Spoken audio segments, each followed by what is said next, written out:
In this video, we will learn how to get a free basic VIN check in 5 parts. In part 1 we'll discuss checking vehicle specifications, fuel economy, and pricing details.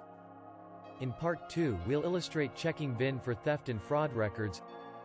In part number 3 we'll illustrate checking VINs on potentially recalled vehicles.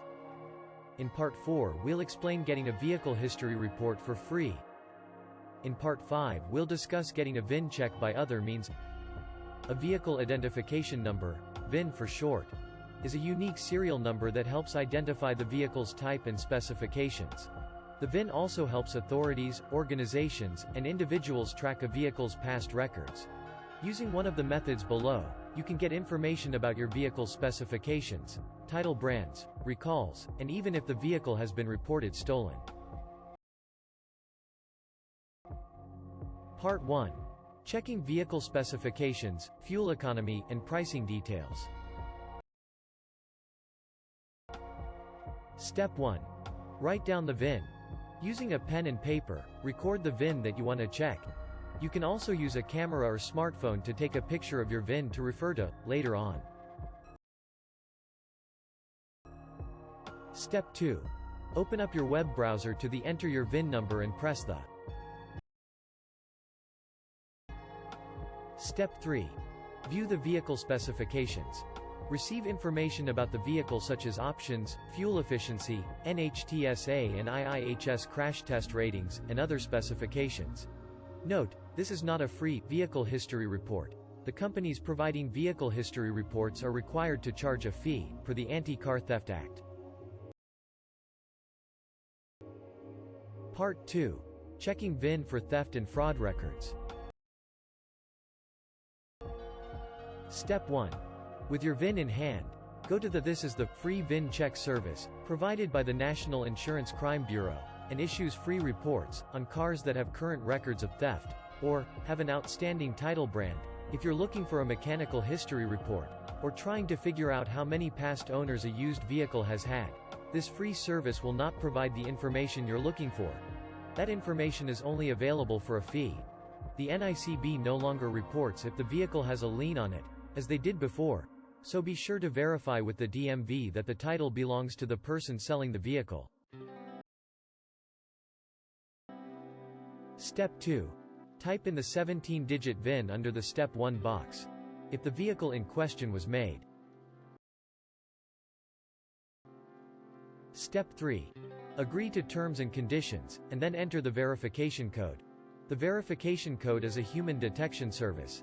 After you've correctly entered the verification code, press Search. The verification code is case sensitive, so be sure to use caps letters where needed. Step 4. Wait as NICB checks your VIN against their databases. If the vehicle in question has an outstanding title brand or was recently reported stolen, read the short vehicle report based on that VIN. If your car has never been reported stolen, or is relatively new, then the report will let you know that the vehicle has not been listed in the theft records and/or total loss records databases. Remember, these records only show up if an accident or theft was recorded, and even then, it may take up to 6 months to show up in the database. So before you make the actual purchase, you will want to verify the information with the DMV. You are restricted to 5 VIN check searches from a single IP address per day. Part 3. Checking VINs on potentially recalled vehicles. Step 1. Navigate to the National Highway Transport Safety Administration's website. Go to select your model year, make, and model from the drop-down menus and press Enter. Step 2. Check for any recalls. If the vehicle has had any recalls, they will be available under the Recalls tab. Step 3. Subscribe to email updates on recalls on the. Part 4. Getting a vehicle history report for free.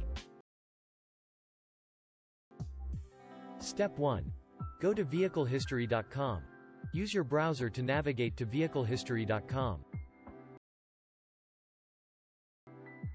Step 2. Enter the VIN in the search box in the middle of the page. If your car was manufactured after 1980, your VIN should be 17 digits long. It will never contain the letters I, O, or Q, so as to avoid confusion with the numbers 1 and 0. If your car was manufactured prior to 1980, you will not be able to secure a vehicle history report.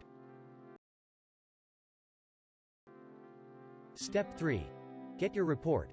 Once you've entered the VIN, you may view the report. Part 5. Getting a VIN check by other means. Step 1. Ask the seller of the vehicle to supply a VIN check. If you're interested in a vehicle but really don't want to shell out for a VIN check, check to see whether the seller of the vehicle has a VIN check that they can produce. Sometimes, sellers will do potential buyers a favor by paying for it themselves, saving the PDF or printout, and sending a copy over to would-be buyers. Always keep your eyes and ears open and be cautious, since sellers could doctor the VIN check and try to mislead you. When you're dealing with a purchase that ranges in the thousands of dollars, it's easy to be penny-wise and pound-foolish. If you get an uneasy feeling, or simply don't trust the report, then paying a small fraction of the overall cost of the vehicle will give you peace of mind as well as the truth. Step 2. Shell out a little bit of money from a trusted VIN check provider. This obviously isn't free, but, as noted above, very few options truly are free. Bottom line, if you're interested in potentially purchasing a used vehicle, factor in the cost of VIN checks into your total budget. The following sources will provide trustworthy VIN checks for a small fee: Carfax, Edmunds, AutoCheck, part of Experian, Gapless. This concludes this tutorial. I hope this helped and gave you a better understanding on how to get a free basic VIN check. If you enjoyed this video, please hit the like button and consider subscribing for more content in the future.